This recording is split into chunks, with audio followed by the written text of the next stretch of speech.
warm welcome to the Grants Plus series of webinars by Dhwani Foundation. I am Lalita Mohan from Dhwani. Dhwani Foundation is a 16-year-old organization with a vision of a vibrant and credible social sector.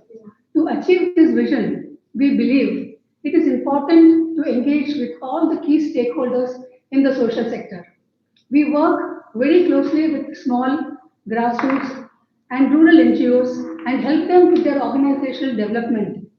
We also engage with the other very important stakeholders like donors, federations, government, etc. Grants Plus webinar series was launched with the purpose of engaging with the donors. This is the second webinar in the series of Grants Plus webinars. Corporates and professionals have skills that can help NGOs, and NGOs have domain expertise, skills, and reach that can help corporates, professionals, and individuals fulfill their social commitments. A collaboration of skills probably is a need of the hour. The topic for today's webinar is mapping skill-based employee volunteering. We have a very experienced panel of speakers today and really look forward to a very meaningful engagement. So before I introduce the speakers, I have one request to all the participants. I'm sure many of you have questions and will have suggestions as you listen to the panelists. We will have a question answer session at the end, but if we do not have time to answer all the questions, I request all of you to please keep typing in your questions in the question answer Q&A box as the discussions are going on, and the panelists will definitely take your questions and respond at the end. I would now like to introduce our speakers. Balakumar has joined. Yeah. We have Aarti Mahadevan with us. Aarti is a veteran in employee volunteering practices, and she works closely with corporates and the not-profit sector. She is the founder of Governance Counts. She is a principal consultant for I Volunteer, a social enterprise that promotes volunteering.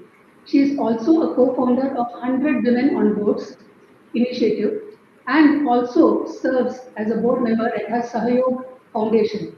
Welcome, Aarti.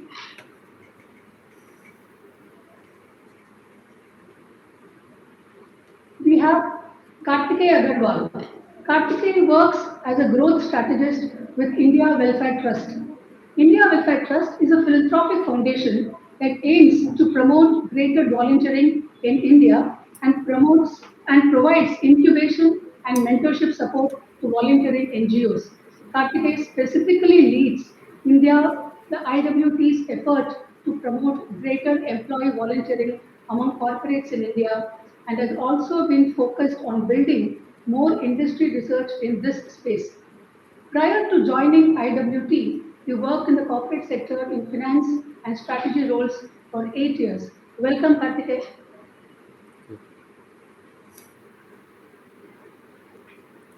We have with us Rajiv Kuchal.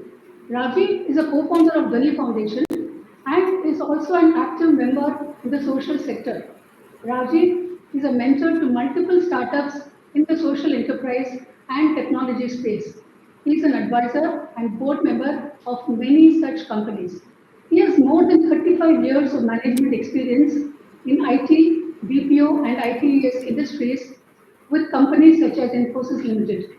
Rajiv has a wealth of experience in both the corporate and the social sector. Welcome, Rajiv.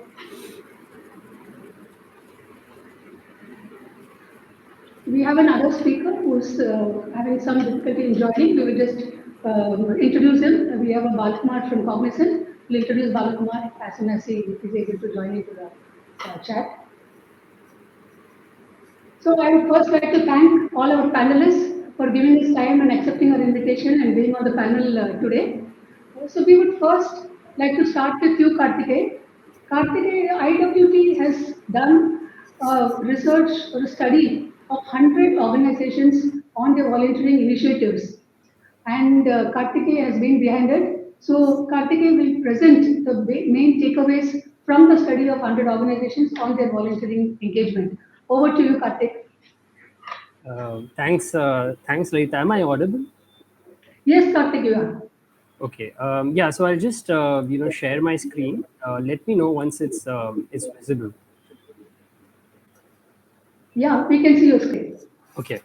So yeah, thanks, Lalita, again for having me as part of this very interesting discussion. I think the topic of employee volunteering and more specifically skill-based volunteering is very relevant in today's context. You look at the emergence of AI and automation and how potentially the future of workplace will be more dominated by soft skills. So volunteering is a very important activity in building the personal and interpersonal skills of individuals, and something that more and more studies now are showing how volunteering can help to develop these people skills. And volunteering just makes you feel good, helps you to connect better with those around you, and also gives you a greater sense of fulfillment and purpose. And all this can translate into very strong business outcomes. You also see the emergence of ESG and greater focus around ESG reporting and parameters. So volunteering is something that can fit in very well with a company's broader social responsibility initiatives.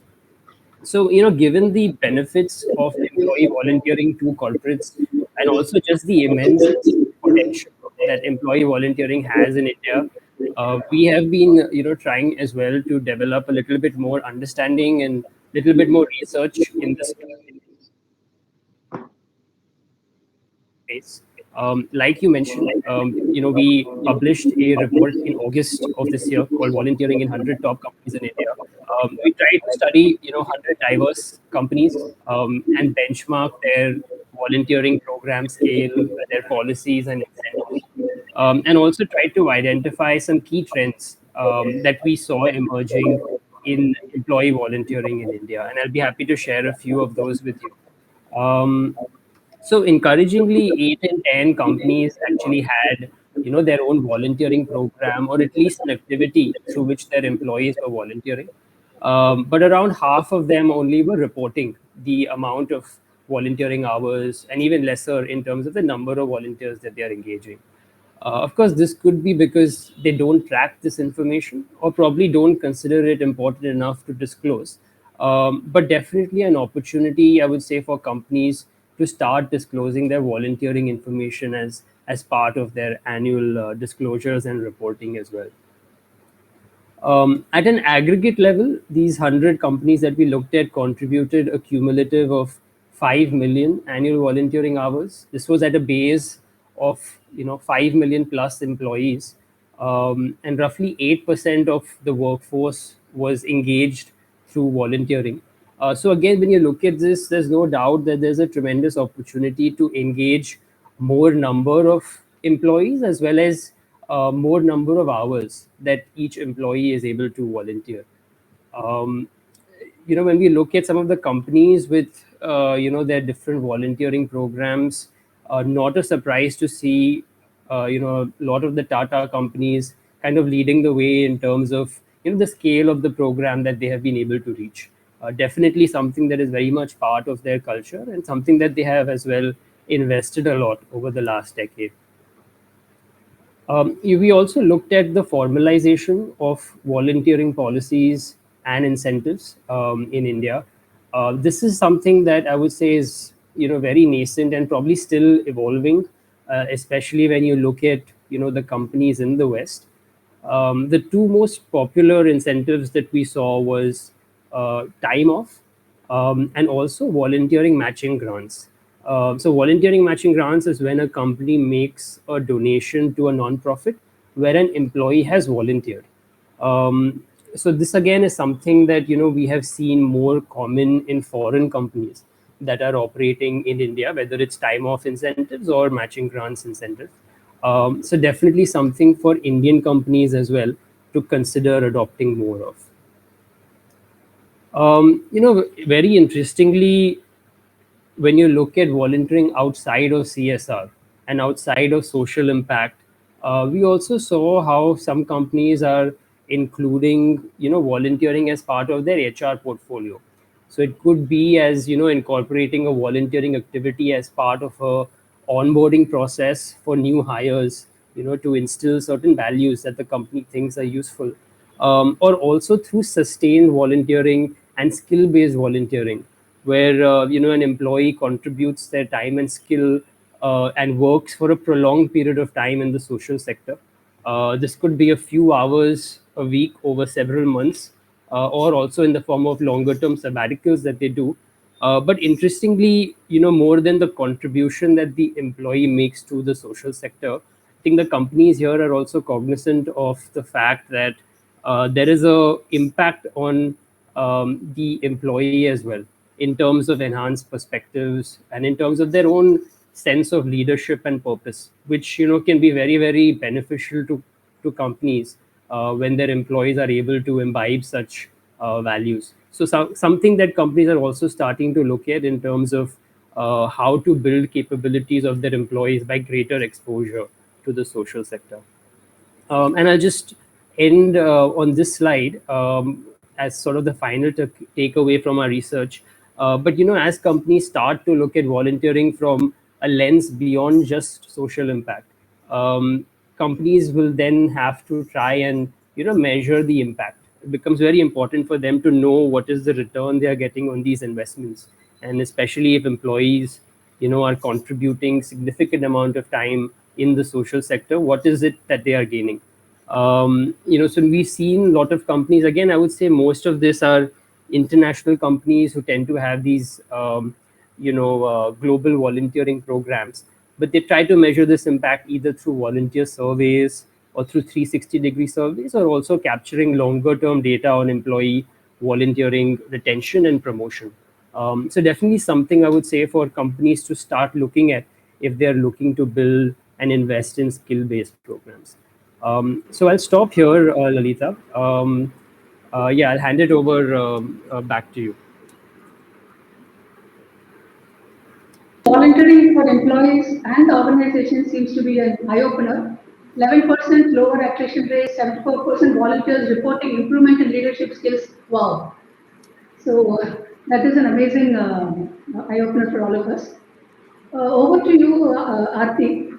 So basically, you come with a very, very vast experience in volunteering, and you're a volunteering veteran. So can you throw some light on what exactly is skill-based volunteering? Can we start from there?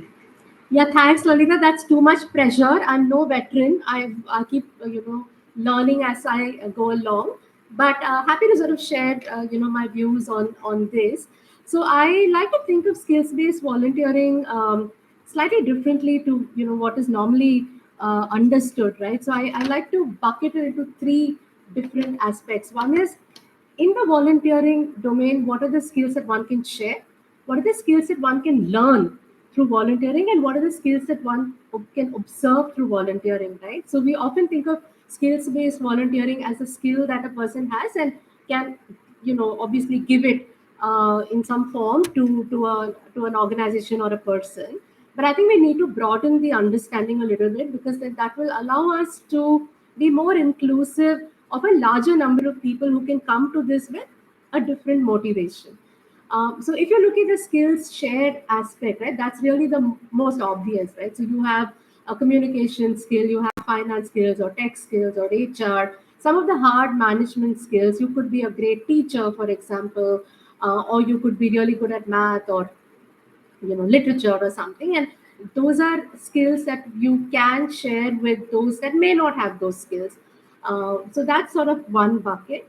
I think if we start to look at what are the skills that one can learn through volunteering, then we really are able to broaden the universe of people who can start to engage with social change.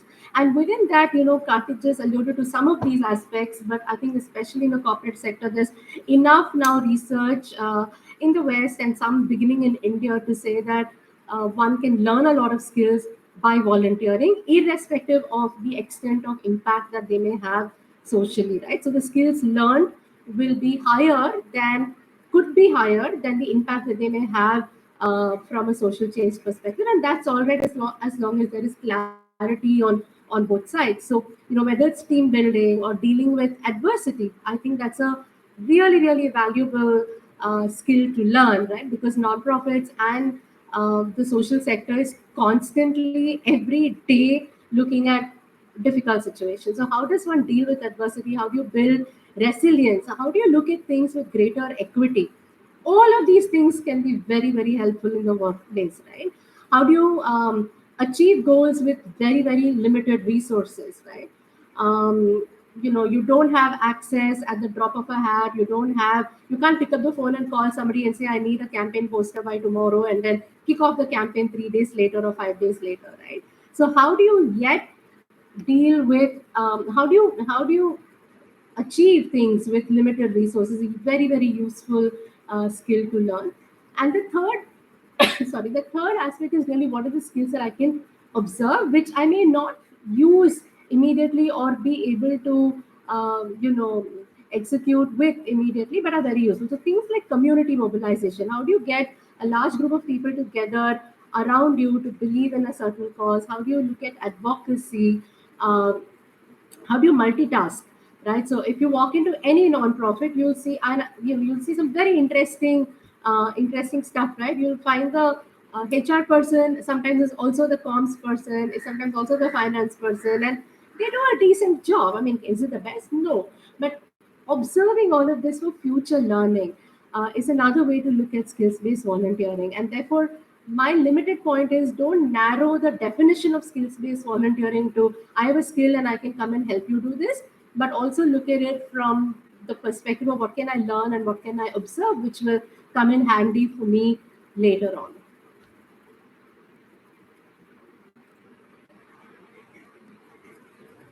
You set the tone for the discussion today as to how volunteering is not just giving, it is giving also when you volunteer.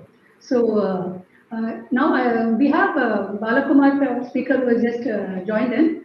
I think, sorry Balakumar, I think that we had some issues in letting you in. So Balakumar, so let me first introduce Balakumar before we continue with the discussions. Balakumar Thangavelu is from Cognizant. So Balakumar heads the multi-pronged efforts of outreach Cognizant's employee volunteering program for India. Bala is a key strategist for volunteering efforts of Cognizant Outreach that spans over 13 cities and 7 states in India with a vision of improving everyday life. Bala also heads the Cognizant Foundation Committee for Coimbatore, facilitating eligible proposals from NGOs with Cognizant Foundation and anchors implementation of the project using CSR funds. Bala also leads the UN SDG Integration Initiative with Cognizant as part of Environmental Social Governance ESG program. Bala played a key role in program management, audit, and publishing for the first ESG report of Cognizant. He leads the United Nations Global Compact UNGC partnership for Cognizant and drives actions around the 10 principles of UNGC. Bala has been recognized. He has got 2 very major awards. One, a 40 under 40 ESG Leaders of India Award by India CSR during September 2021. And very recently, just this month, he was awarded the Impactful CSR Leader of the Year 2023 by UBS Forums. On a personal level, Bala comes with 14 years of experience in volunteering. Welcome, Bala, and thank you for giving your time today and agreeing to be on a panel. It's my pleasure. Thank you. Bala, can you take the next question? Are you just Yeah, came in yeah. and yeah, okay. As a corporate, what are the main areas where you think corporates can offer skill-based volunteering? Cognizant has done some amazing work in employee volunteering. Can you share some examples of Cognizant skill-based volunteering initiatives and the impact it has created? Over to you, Bala. Thank you so much, all. And as per the Murphy's law, right? When you are over prepared, it always there is an opposite reaction, right? So I was prepared, but Geo events had a twist to it, and I had to try with multiple email IDs. So apologies for being delayed. And it's been a great honor and pleasure to be in this panel discussion, having Mr. Rajiv, Karthi, and Arthi, veterans in this area. So thank you so much for having me here, first of all. And I see a large number of participants at the end of this session. We hope we could share some best practices and experiences that we have with them as a takeaway. So to your question, a cognizant outreach is what we call as our employee volunteering program. We call it as outreach within Cognizant. When we started almost 16 years back, when we realized there is an employee, there is a volunteer within every employee, or every individual for that matter. And like how Karthi and team are working, every Indian volunteer, right? Like there is, we strongly believe that everybody has a heart to give back to society, but not everybody knows when to give, where to give, and how to give.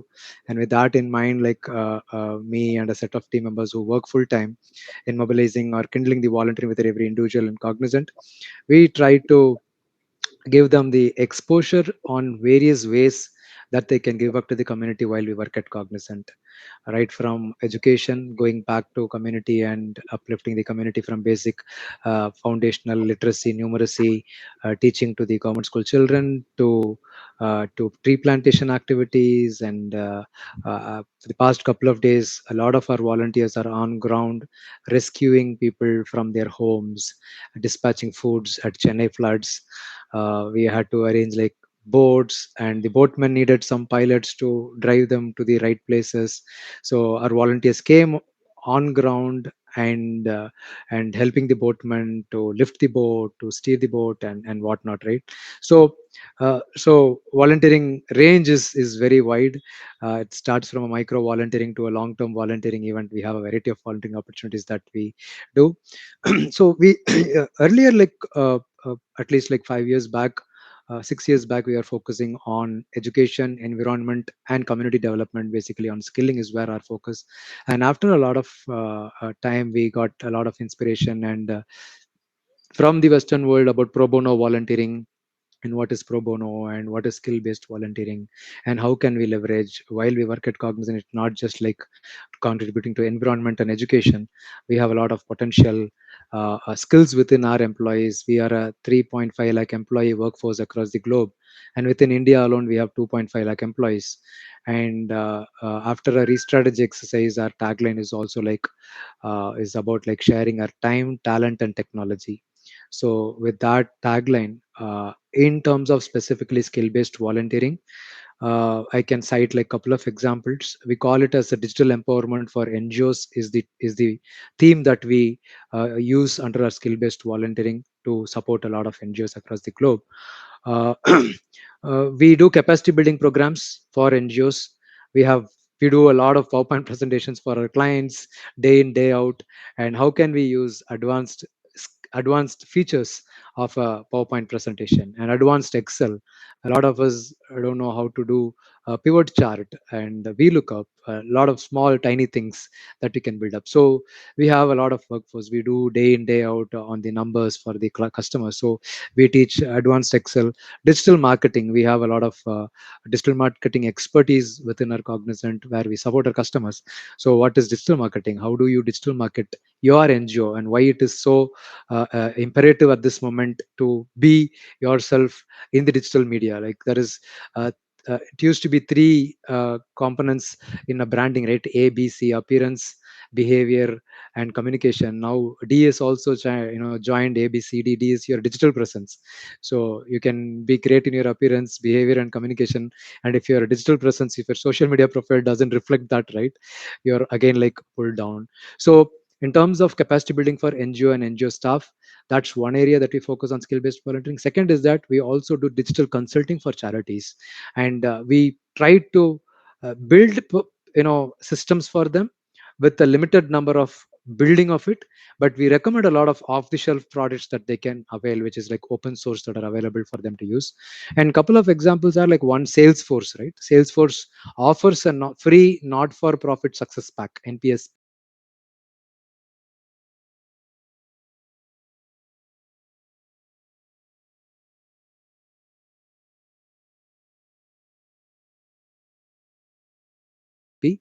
Pack with 10 licenses for charities across the globe. So we have a large Salesforce practice. Through Salesforce practice employees, we help NGOs to implement Salesforce CRM, customer relationship management tool, and we also train them to improve their operational efficiency. So these are some of the examples where we help in capacity building, building solutions for NGO, consulting them, as well as there are like tools that are available by the philanthropic arm of large corporates, large products. We also help in taking that and implementing in NGOs.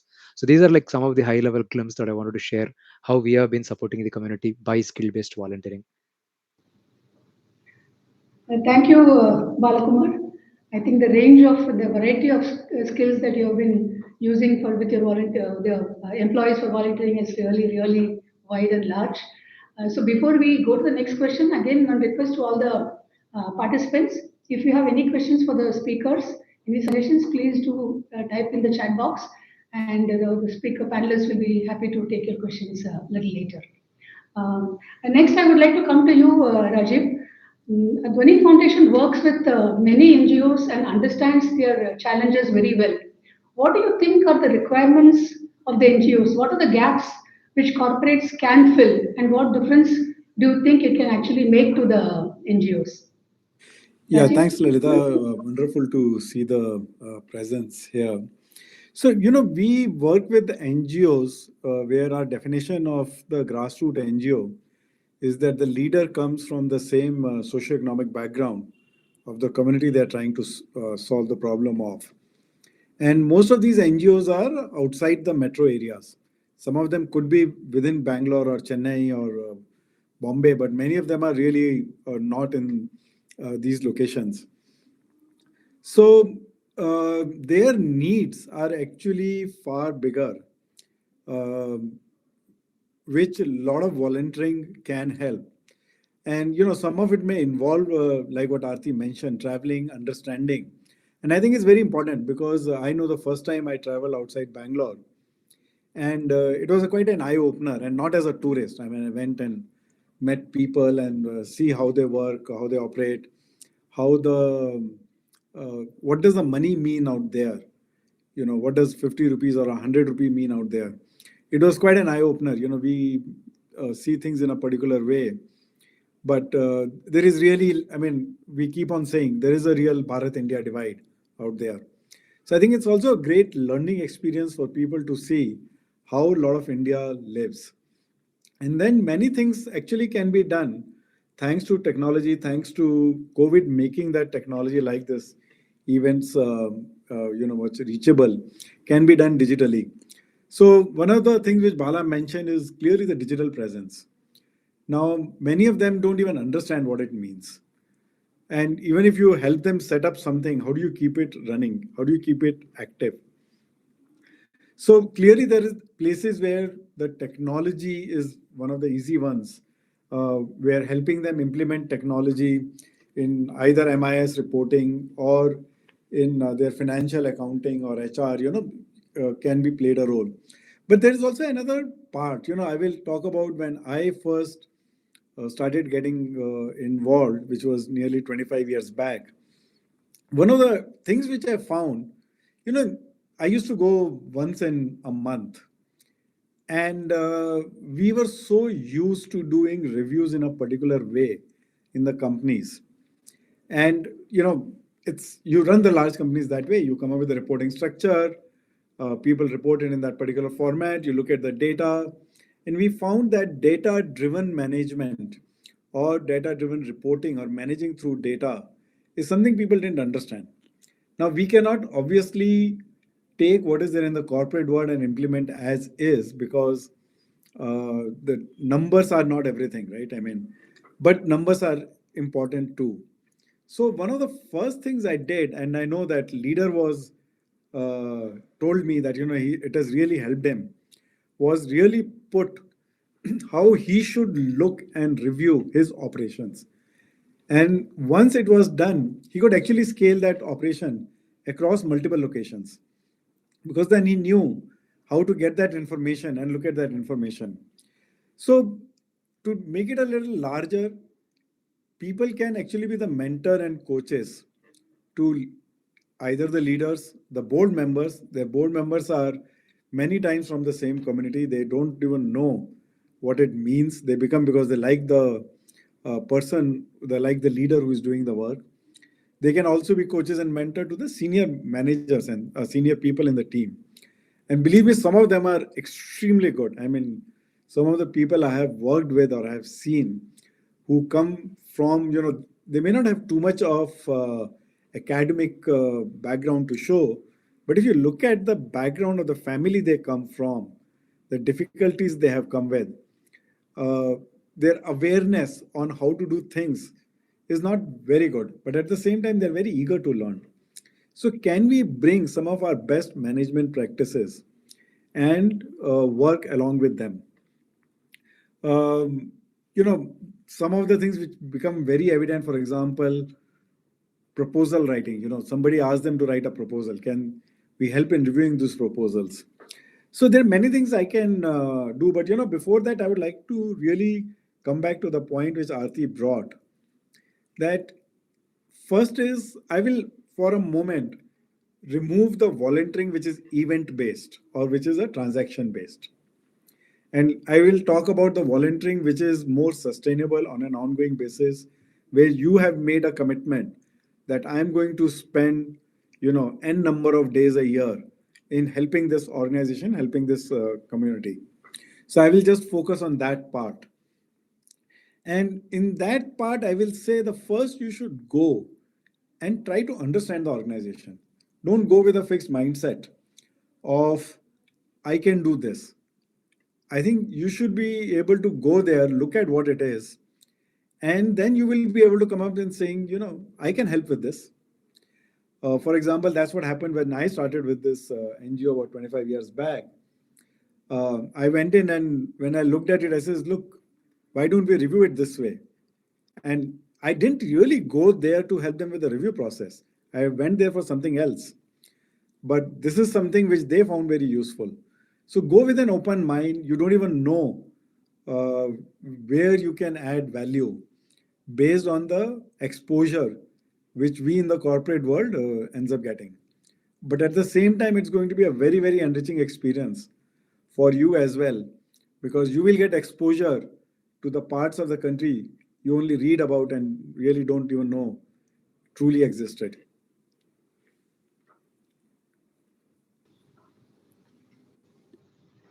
Thank you, Rajiv. Can you very clearly brought out the challenges and give a very clear picture of what the NGOs go through and what they really need from the volunteers. So I'd like to come to you next, Aarti. So you work very closely with both the corporates and the NGOs. So how do you think NGOs can collaborate with the corporates and use their skills for better impact? How do you think the skills of the corporate employees can be mapped to the needs and requirements of the NGOs? Aarti? Yeah, thank you so much for that. So I have only, to be honest, I've only recently started working with corporates and not for a very long time. Although I've worked with individuals who have had corporate experience for a much longer time. And some of what I'm going to say might be a little provocative, and that's intended to be so that we can have a richer discussion around it, right? We are making a huge assumption here that corporates have skills and NGOs don't, and the skills that corporates have can be used for the NGOs. And I'm not saying that this is not true, it probably is, but it is still an assumption. And let's say we go with that assumption. I think the first step, is for us to test the quality of that skill, right? So let's say somebody comes and says, you know what, I can write very well, right? Uh, I think a lot of us in the NGO sector hesitate to really ask for evidence of that, right? Or somebody says, the one thing that has really bothered me a lot is everybody wants to be a mentor to a child, right? Everybody wants to be able to teach. Now, you can be very, very good at math or science, but you could be a terrible teacher, right? And we all have experience of that growing up. So I think it's important for the NGOs when we're doing the mapping to first of all have a mechanism by which we can test that skill. Corporates are testing skills all the time. So maybe that is an area that they can begin to help NGOs with. To say that if you have a list of volunteering needs or projects which require certain skills, here is how you should test and therefore get the best person to be able to help you with that particular activity. I think the second point is, you talked about mapping the skill. I would say map the person, right? Because as you know, as is becoming more and more evident, a lot of stuff artificial intelligence can do. If I go on to chat GPT and I write, give me 5 templates for proposals or annual reports, I will get a dozen of them. And a person with average ability can really pick those up and cut, paste, copy, paste, adapt to their needs, right? So it's important to map the person. And in order to do that, you got to understand three things, right? What is the motivation of this individual? Why have they said yes to volunteer with you?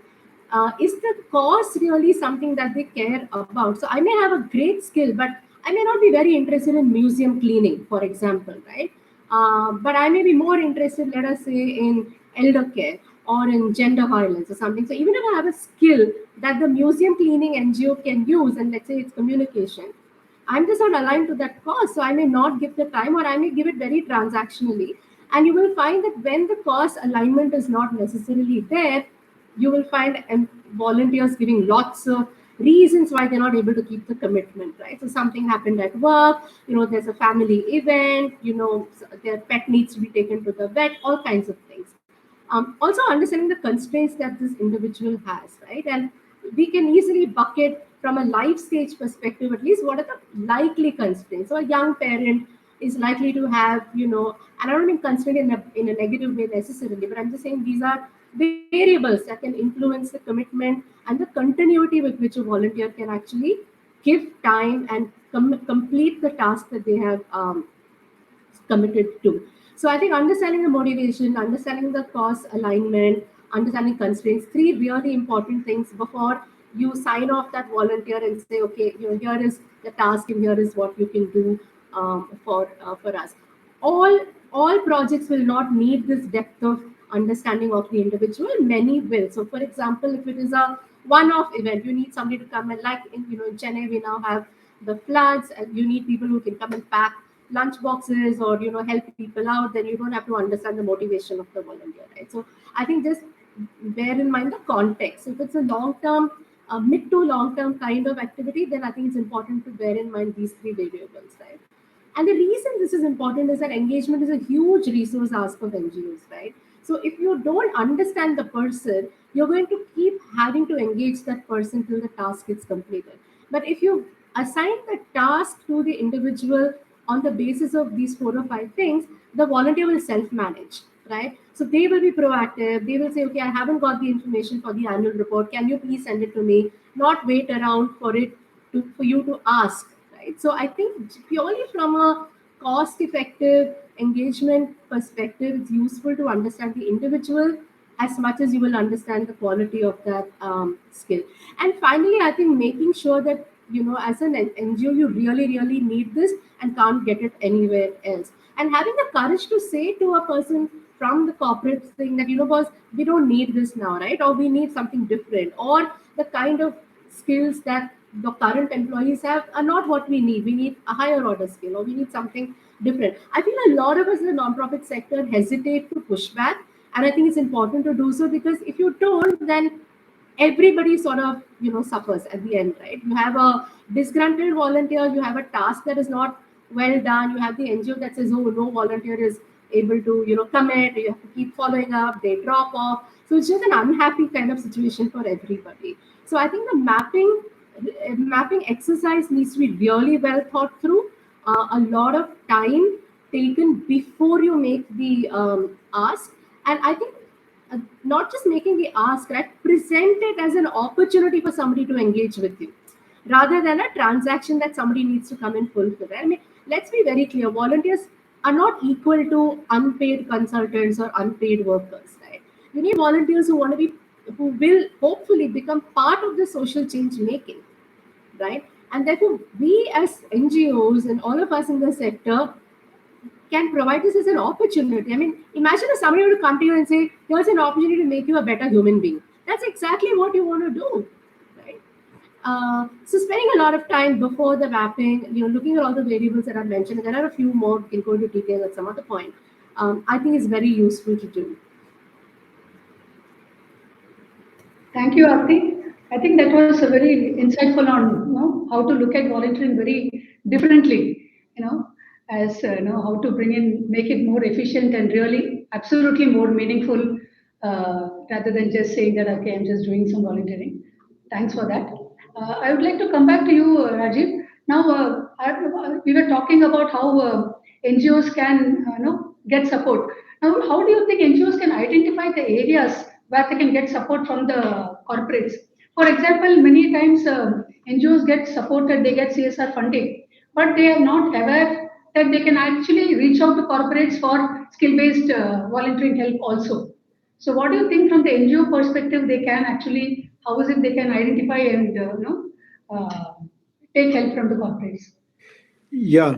So I think I will say that when it comes to volunteering, that is actually the first thing a person can do when they go work with an NGO. And I will again very specifically take it from the grassroots NGO's perspective. So one is clearly they can look for the donor, but they can also look for people who can help them with various other aspects. And companies have different strengths, but my what Aarti has been talking about, and what I also mentioned in my previous one. When you don't know what you don't know, it becomes very difficult. And many times, a lot of these NGOs are in that position. What we have seen when we ran our Updeshak, which is our board membership program, that either there is as somewhere the NGO leader thinks I've got this person from the corporate world who is English speaking city living person, and he can solve all my problems. He knows answers to all my questions, and there is a huge expectation mismatch which happens there. Or they both are waiting for each other to figure out what to do. So I think from NGO leaders perspective, it also becomes important to involve the person, make them feel at home, and then engage with them to see where they can help with. They can certainly, when they go to corporates, they should of course look for grant money, but can they ask for some help in even how to approach some of these CSRs? If you really look at where the CSR money is going today, what you will find is that 80% of the CSR money is really going to the metros, and very, very little money is going outside the metros, which is where the need is. Need is more. I won't say where the need is, but where the need is more. So I think from the NGO leaders' perspective at this stage, I will say engage the person if somebody reaches you. Don't assume they know the answer. Don't assume you know the answer. Don't expect them to know all the answers, and engage with them and see where they can help. And I have seen some fantastic results happening because of that.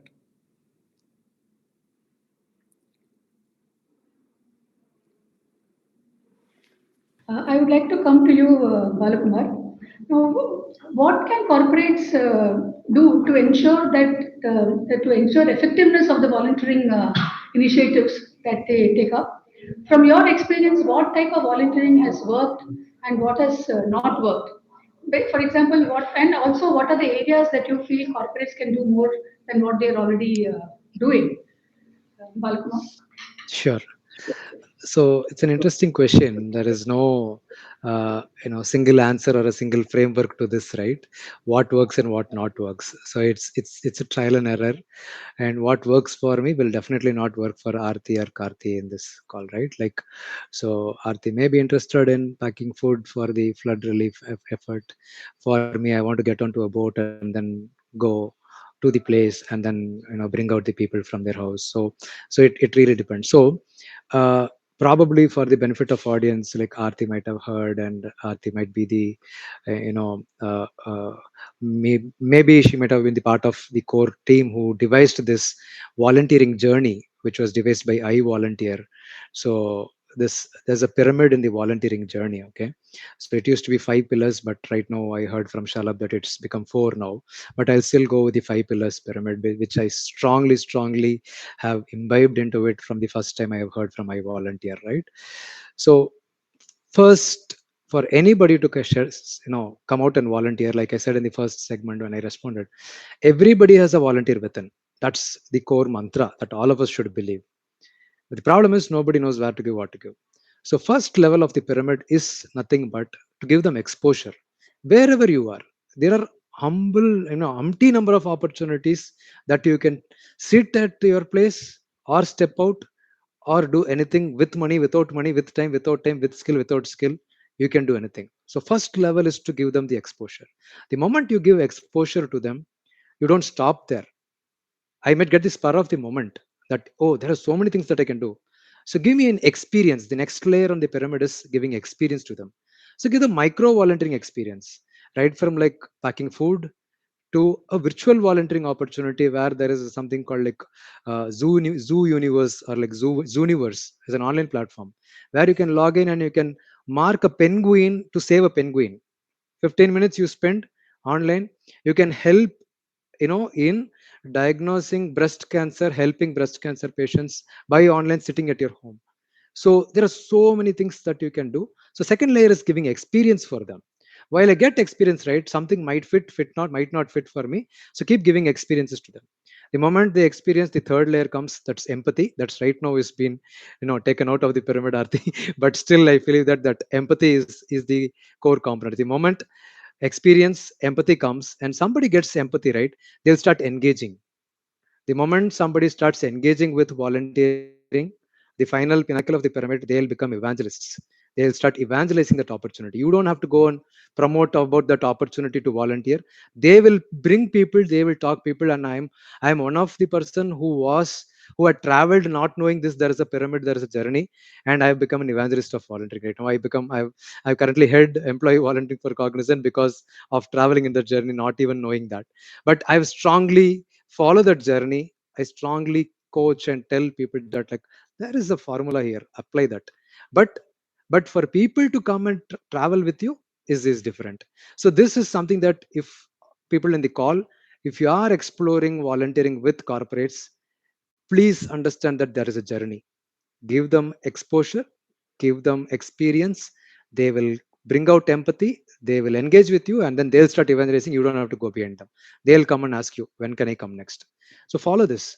And one other like very interesting concept that I wanted to share with you for the benefit of the participants is that, which I learned from Deepak Prabhumati, who is currently the CEO of Cognizant Foundation. When he was heading Cognizant Outreach as employee volunteering, he actually categorizes volunteers into three types: tourists, travelers, and guides. Tourists can come one time event. They'll come, just spend, look into the place, take pictures, take selfies. I'm happy. I'll go away. Travelers have a purpose. I want to go and explore what is happening in that area, in the education. I'll go try to make a difference, or at least I'll understand. So they'll have a purpose behind that journey and they'll start traveling. Guides, they become like the evangelists, right, like on the pyramid volunteering journey. So they are the people who will sustain for long term volunteering, who will guide, mentor, and bring in more volunteers. So understand that there are three different type of volunteers: tourists, travelers, and guides. And there is a journey behind volunteering. And if you apply both of these, to your question, Lalita, effectiveness of volunteering can be witnessed. So we strongly follow these principles or these policies, these methodologies, and we have been quite successful in making an effective social impact through volunteering. So I hope that answers to your question. Okay. Can I just Thanks, add, Balu. Lalita? Sorry, can I just Yeah. add to what Bala said? So, Bala, thank you for talking about the pyramid. You just took away the point I was going to make later, but never mind. Thank you. But yeah, I want to do one of the things that we've been now, especially with corporates, talking a lot about is the reflection aspect, right?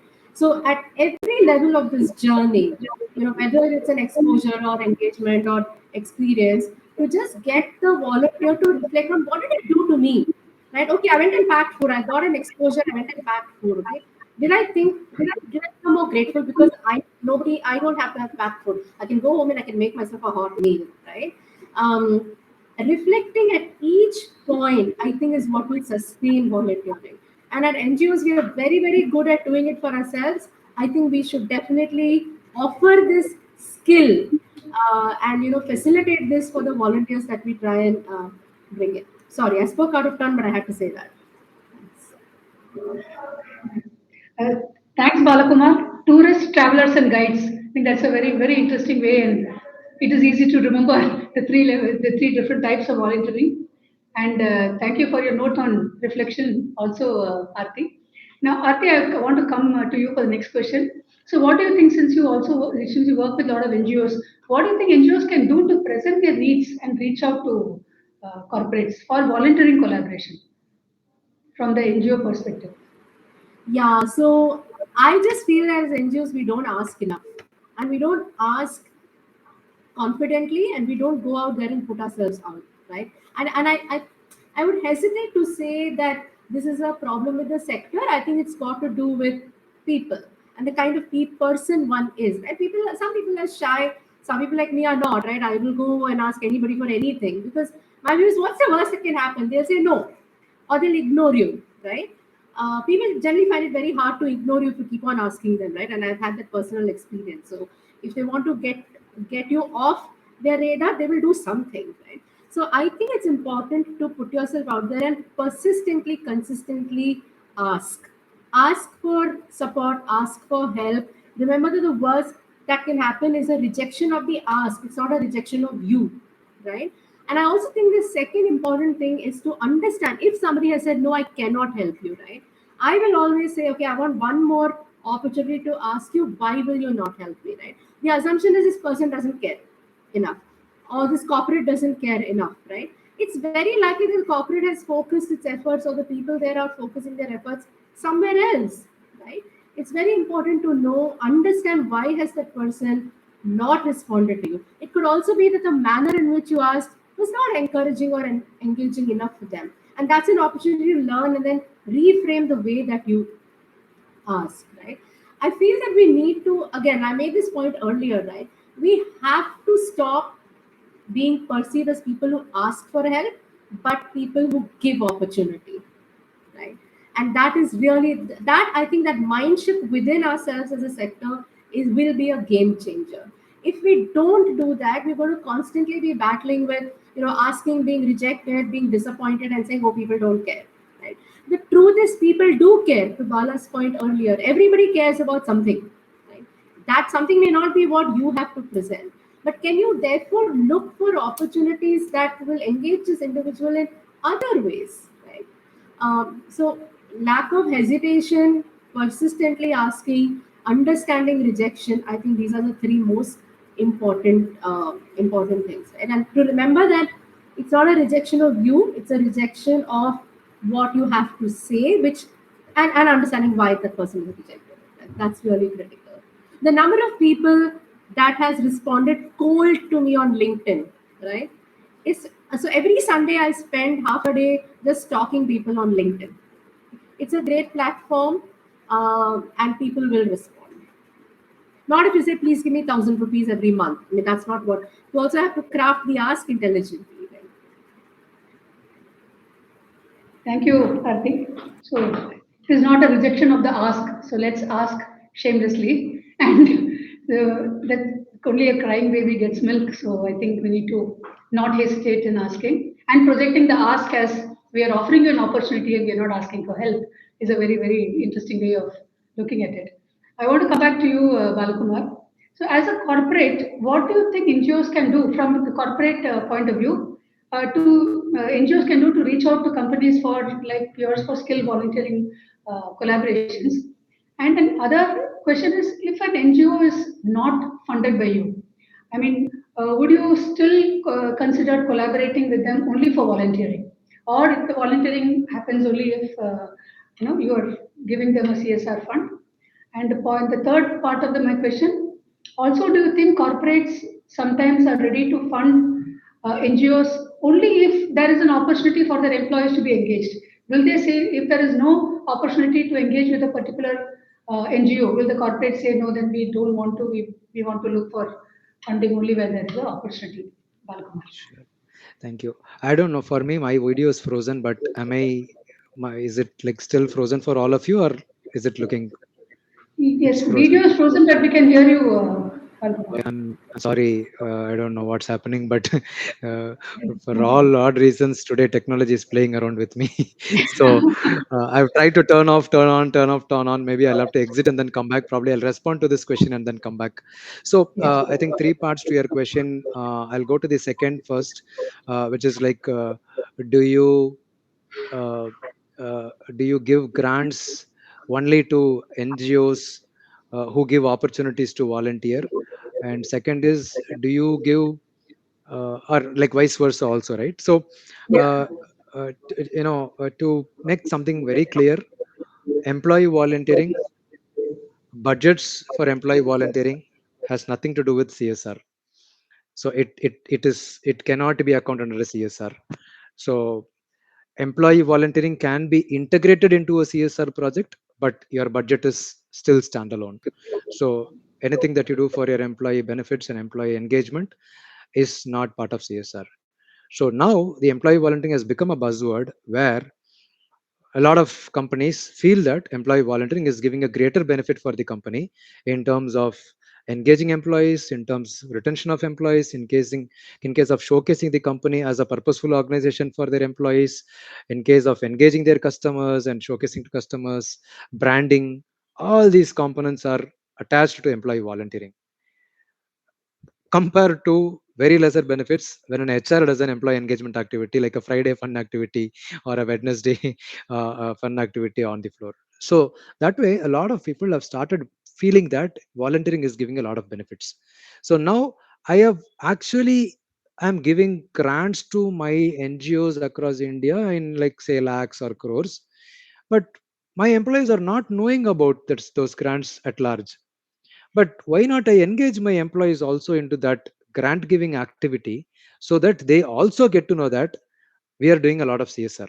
So that's a persona to that.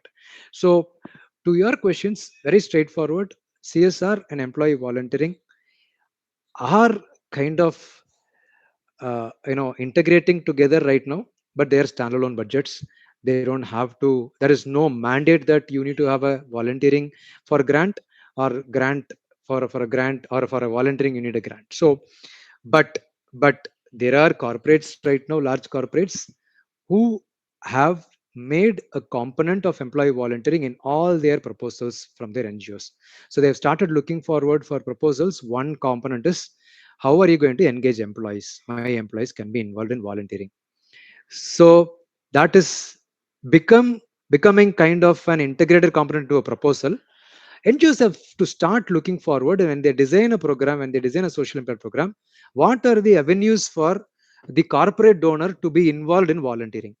That is something that they should start exploring whenever we are starting to approach a corporate right now. And in terms of uh, approaching a corporate, right? Again, one size doesn't fit all. Whom are you approaching is something that very critical in a corporate, and your narrative changes for person to person. Say for example, I need a web portal for my NGO, and if I happen to get an appointment with a junior level resource of a corporate, I would say, hey, I'm planning to build a PHP and a HTML based website. I need two developers, or I need like 20 hours of effort. Can somebody help? That's the way that I would put it across. If I happen to meet any CXO of the corporate, like a executive leadership of a corporate, I'm planning to develop a web portal for my NGO. I need some consulting. I know I don't understand where to start, where to end. I need consulting, 4 hours of consulting or 2 hours of your time to guide us on how to develop a web portal. That's how I put my narrative. When I reach out to a mid-level manager, I say like, hey, I have an CXO to mentor. I have few developers identified. I need somebody to project manage it. So whom do you meet? And the narrative changes and it works. So that's how I look into it. One size doesn't fit all. Again, your narrative changes to person. One ground rule to all NGO is that do your homework before you go and meet anybody, before you even speak to anybody. Do your homework, whom you're speaking to, what is their caliber, what is their position, and what are their interests. Just Google for their, like, their CSR report or some LinkedIn post. They might be running an environment related projects. He might be an environment person. If you go talk about some tech related, he might not be even interested. So do a homework before even you reach out to anybody. And in this world, I feel the world is full of opportunities, and it is now time for us to gone are the British proverb, right? Like, opportunity will strike only once, grab it else you lose it, right? Now it's Chinese Zen proverbs. Opportunities is hanging everywhere. It is up to us to go and grab it. So that's my way of looking into it, Lalitha. Thanks, Balakumar. That was interesting. So, NGOs have to do their homework, and opportunities are hanging everywhere. So, that's really good news. It sounds good. So, and I want to come back to you again, Balakumar, for the next question also. Now, if an employee is interested in volunteering in a particular domain, which is not the focus area for your organization, do you support? That is one. And how does the policy work? And the thing is, if HR and CSR are ready to run a volunteering program, but the immediate reporting manager does not give time or does not permit, how will it work? What are some of the challenges in engaging the employees, and how do you overcome it? Balkumar. Okay, I don't know if my still video is still on the freeze mode, but still, it's not on a bad shape though. Just like voiceover. So to your question, right? The challenge is always there when the grassroots employees, at the junior level, where they can manage their time, are ready to go out and give. The mid managers feel that, oh, you are going out to volunteer, which means you have more time, and they're not appreciating the productivity, where they feel that, like, they can be given more work. So given that, we there is always a challenge. There are corporates who have, like I said in the previous response, right? They have started valuing volunteering big time. So there is a volunteering time of policy that is being established, like monthly 4 day, I mean yearly 4 days, or like 1 day 2 day, making it a volunteering day, where everybody is given an opportunity to go volunteer, or forcefully given an opportunity. At Cognizant, it's driven by DNA. It's driven culturally. We don't have a volunteering time off. So it's purely above and beyond. And like me, who I'm sitting right now, I've seen volunteers time and again. Like, I think very beginning, Aarti and others were telling, right? It is a self development that happens in volunteering. It is first me who gets developed in volunteering, then comes the community.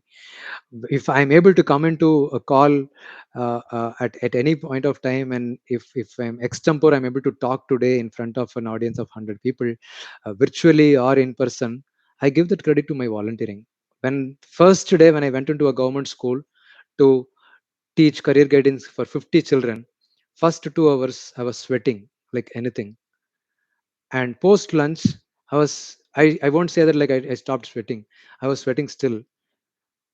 After 5 o'clock, when the students gave a feedback form, when I read that feedback form, and 90% of it, them had written that you are my role model, that again I started sweating, and it was on the other side, right? And now, if I'm able to do that, I owe that credit to volunteering. So I again, like, say, volunteering is an addiction, and there is no rehab, and you don't need a rehab, and you continue to volunteer till your last breath. So I don't know if I answered your all your questions, but to the point is that, right, uh, volunteering, it's about bringing that excitement within the volunteer. When they get addicted to it, they'll start coming again and again. And uh, uh, you have to, we do have challenges. And to your question, Will you allow volunteering beyond the policy? For volunteering, there is no such policy that will at large will exist. It is about the thematic areas that they want to support. There is nobody is going to say that like you do this, you don't do this. And if you restrict, if a corporate, if as a corporate, if I say that, no boss, this doesn't come into my policy, this doesn't come into my thematic area, what will happen? The volunteers are still going to go. They'll not report to us. That's all. so I know in cognizant there are few people where during COVID we said like, boss, we can't allow you to go out and volunteer, we don't want to do it. They formed their own NGOs. Now they are 3-year-old NGO right now applying for their CSR form 1. So like I said, it's an addiction. You can't stop. So there's no policy that will stop. From cognizant, if you ask, for volunteering and Cognizant Foundation CSR grant, there is no restriction. We are open for volunteering. We want to give opportunities to everybody to volunteer. Though our larger thematic areas supporting inclusion and tech and giving back to community impact, we carefully evaluate the impact. The how is my volunteering opportunity that is going to make a difference, and then we definitely are looking forward for all collaborations. So I'll pause there. Okay. Uh, Thanks, Palakumar. So volunteering is an addiction, yes, and we don't need rehab if you're volunteering. It's a good takeaway from here. So now I have one request to all the participants. We are sharing a feedback form, so it will be nice with just 3 points if you can just when you get time, just quickly. That will help us engage with all of you much better the next time. So do fill in the feedback form. Now, Aarti, coming to you, suggestions on how individuals can contribute? Yeah, so my view is that if you have the heart to do it, and Bala has just said everybody does, as Rajiv earlier alluded to this, you just need to go out and look for it, and within a 5 kilometer radius, you'll find at least 5 NGOs, right? Or if not five, at least two or three, wherever you are, it doesn't matter, right? So I think as an individual, if you think, oh, you know what, I have a full-time job, I have, kids I have to take to the tuition class, I want to go to the gym, so on and so forth. We must understand that the one thing that all of us have equal of in this world, irrespective of who you are, is time. Everybody has 24 hours. Nobody has a minute more or a minute less. It's really a question of how you're choosing to spend it, right? So the biggest reason to go out there and volunteer is to know that it is good for you. There's enough science, for example, now that says that neuroscience that says that when you volunteer, it gives you great joy and happiness. There are things in the brain that get triggered, and it increases immunity. So you'll just be a healthier, happier human being. So one is knowing that. Two is just prioritizing it, right? There are enough ways to be of use to the community. I'll give you a very small example where I live. In the past 3 days, we've had a lot of we had cyclone and floods and the trees that have fallen and so on, and the civic workers are really struggling to clear it. Yesterday, as I walked out, I saw some young people who lived in my building and next helping them. That is volunteering. It doesn't necessarily have to be in the structured form. And they, struck up a conversation, they gave time and they chatted, there was some laughing and all of that. Right? It's important to just be aware that as I step out, I can do something. You find a stone lying on the path which you think will obstruct walking or traffic, pick it up and put it on the side, right? If that is volunteering, right? So there is no dearth of opportunity. As far as corporate volunteering is concerned, this is a truth I do want to share, is that world over, and I'm sure in India also, it's useful to know somebody in that company, right? So a lot of NGOs come up and say, hey, if I just write to them, will they respond? No, they're not going to respond. That's the truth, right? So it's useful to find somebody in through LinkedIn. Maybe everybody in India is just 3 degrees removed, right? It doesn't matter. So it's useful to find somebody who's working there to get a connect and then reach out to them and start building that relationship. And then you'll find that you're more likely to get responses from there as well. Thank you, Aarti. Rajiv, would you like to talk about how individuals can cooperate? Especially you were mentioning about the board level contribution. I mean, you can about the Uddeshit program of Dhoni. Yeah. So, I mean, first I'll just give a bit of a genesis on the board membership program. So, we have this whole capacity development program which we work with grassroots NGOs. And when we did our first batch, midway through our program, we did an event. And, this we were running the first batch in Karnataka. And in that event, all the NGO leaders, when they spoke in Kannada. And when we had people who came from the ecosystem, from the sector, other than NGOs themselves, they all spoke in English. And that contrast was so stark. And what I initially alluded to, Bharat India divide, was very, very evident at that point. And we felt that, yes, one thing is to build their organizational abilities so that they look more transparent. We believe they were always transparent, or at least the NGOs we selected, but they have to come across as transparent and trustworthy.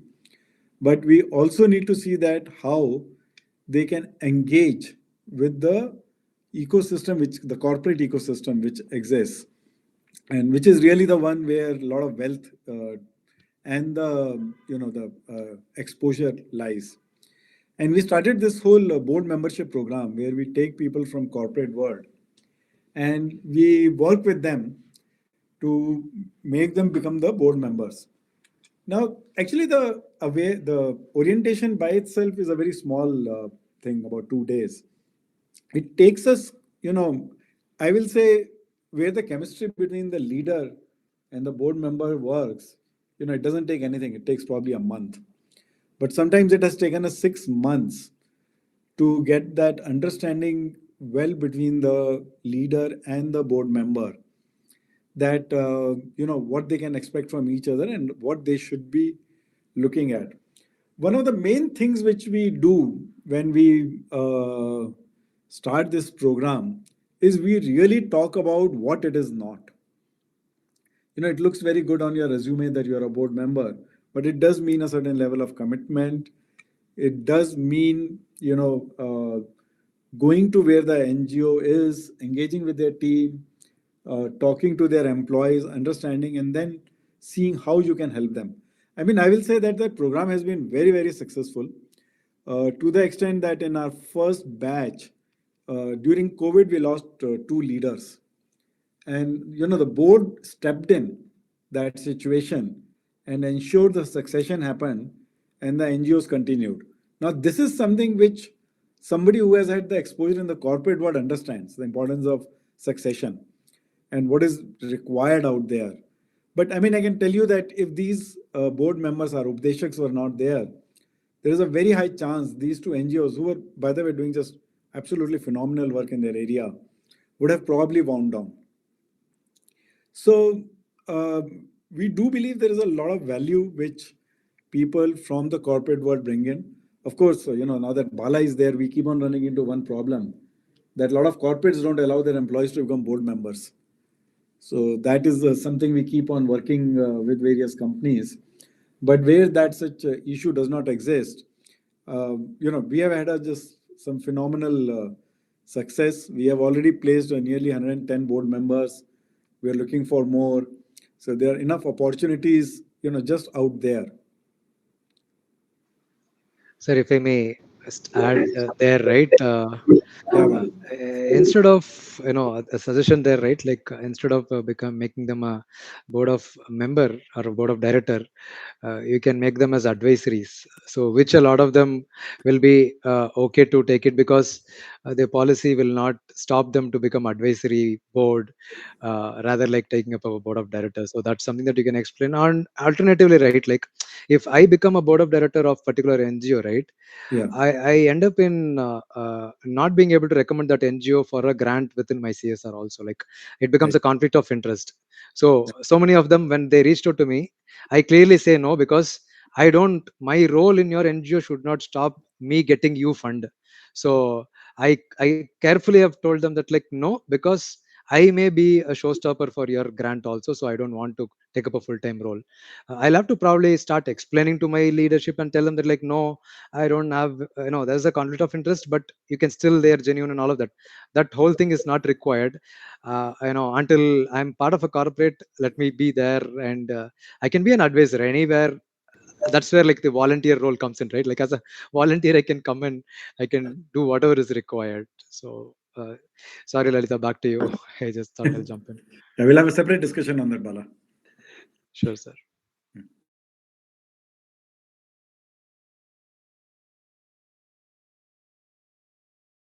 You're on mute. So before that, can we have quick closing remarks from all the panelists? 1 minute each. We have just 10 more minutes to go. So main takeaways for corporates, NGOs or individuals. We'll start with you, Aarti. I think I've spoken a lot, but yeah, but thank you. I mean, thanks to everybody who's listening. I just want to say that it's not as difficult as you think to either volunteer or to find volunteers, right? I think we just need to have the optimism that people out there want to do good stuff, and there are people with both the skills and the attributes. And on the nonprofit side, I think the one big thing I would encourage, especially with the nonprofits here in the audience, is to look at volunteering as as a potential opportunity creator, right? Rather than somebody who's asking for help. That that's sort of the only statement I want to make. Yeah. Okay. Balakumar, one major takeaway. So to run an organization, right, like an NGO, donation by cash is key. Donation by kind is also considered as very key. Donation by time, probably to my extent, maybe it's not really valued at this moment. So my humble request to all the NGOs and charities out there: value all of them equally. A donor by cash, a donor by kind, or donor by time, value all of them equally, because like Arti said, it's 24 cross 7, 360 days for everybody. So when somebody is investing time on your charity or NGO to uplift, it is even more bigger than a cash or kind donation. So value equally all of them, capitalize their strength, and a lot can be done. A lot can be done, which the cash and kind cannot be done, also can be done by investment of time by a volunteer. So with that note, I think I strongly urge to value all equally, all donors equally. And this is a huge bucket of potential out there through skill based volunteering and pro bono volunteering. Capitalize that, leverage that. It's going to bring your cost of operations slashed by huge percentage when you capitalize volunteering. So with that, thank you so much once again, Dwani and team, for this opportunity, and I'll be happy to take any questions if it's there. Okay. Rajiv, closing remarks. Yeah, I will, like Bala mentioned with his personal experience, I think from the corporate world perspective, I will say some of those experiences are truly humbling and very, they change you a lot as a person. Working with NGOs, I completely agree with Aarti. They should be asked shamelessly, approach the corporate world. uh, Having worked with some of the grassroots NGOs, somebody I remember I met in a very small town in Karnataka. He says, "Sir, I'll end up in Bangalore. How do I go? Nobody will even let me enter the company." So clearly, there is more work to be done on that side. And if people, especially who come originally from those small towns, can play a very, very large role in taking some of the learning, some of the resources, and I just don't mean financial resources, which are available to rest of the country. So those will be my final observation. Thanks, Rajiv. Karthikeya, your closing remark. Yeah, thanks, Rita. Firstly, I mean, I've learned a lot, listening to the insights and perspective of Aarti, Bala, and Raji. So thank you so much for sharing this. For me, the big takeaway listening to this discussion has been more around, rather less around skills and more around the mindset of the volunteer. And what sort of they're entering into volunteering as. Rajiv mentioned about sort of being humble when you start off with the journey that Bala so beautifully described, and Aarti also spoke about the self reflections as part of this journey. So I think that is a very interesting and sort of key takeaway for me when I'm thinking about volunteering. And just another sort of takeaway, and more, it was part of a conversation that I was having with a corporate this morning who were looking to build their volunteering program.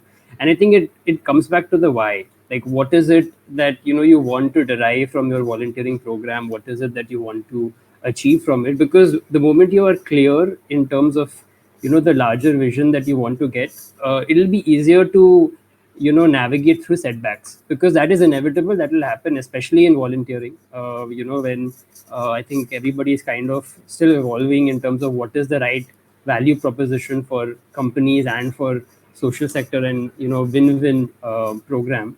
So I think the why for companies and for organizations who are building it, I think is probably key to sustain it for over a longer period of time. So yeah, that's my takeaway, and thank you so much for having me as part of this discussion. Thanks, Karthik. There are a couple of questions. I think we have 5 more minutes. The one question is to Bala. How to encourage the best employees to volunteer? uh, I don't know what's the definition of best employee there. So for everybody in the organization, the best definition of best differs for people to people. So I think best employees will definitely come by themselves. We don't have to do any marketing for them to come out and volunteer. If they are best in the work, they'll also come and do the best in the volunteering as well. So like I said, give them an experience of volunteering, a tiny experience for them to provoke the empathy within them. Then that's it. They'll come back. So my, again, like going back, is that a small micro volunteering experience, or bringing them somewhere or taking them somewhere. If you are not able to take them out of their seat, take the volunteering to their seat, and that will make magic. Okay, thanks, Bala. Take the volunteering to their seat. Now, next question is to you, Karthik. Which are the companies that are open for volunteering? I'm sure this is coming from an NGO leader. Which are the companies that are open for volunteering? How to find this out? Is there any website on social media? So I would say the best resource is actually looking at companies' annual reports, and seeing what are the efforts and initiatives that they are looking at, both in terms of their thematic areas and how they write and talk about employee volunteering within their larger initiatives. That's the approach I took when we try to look at the research and the report that we published. More generally, I'll also be happy to share a link of the report, if that would be helpful for people in the webinar. Yeah, sure. Then we can share the link with all the participants later. So, and I think we are running out of time. Anybody else wants to ask one last question? Any of the participants? We have time for one last question. And meanwhile, I figure out like why my video got stuck. If I use the blur effect, video was stuck. So I took out the blur No, effect it's and then working. We can see you. Your video is yeah, working I fine. took out the blur effect. So as long as I was using the blur effect in the background, it was not working. So Okay. I figured it out. Okay, I think we can have, anybody else has any questions, they can please write to us, and we can share phone number. I mean, Aarti, can we share your contact details if any NGOs would like to? Sure. So we will share Aarti's contact details if any of the NGOs want to seek volunteering opportunities. So a big thank you to all our panelists for an extremely meaningful and engaging conversation today. Thank you, Balakumar. Thank you, Aarti. Thank you, Rajiv. And thank you, Karthik. And all the participants, thank you, all of you. And please, now we will share the contact details of Aarti. If you want to reach, we can share the link as Karthik has promised. And you have any other questions which you have not been able to ask because of lack of time, please do write to us. We will share it and we will get a reply from the panelists. I'm sure they'll be happy to engage with you later. Thank you, everybody. See you all in the next webinar. Bye.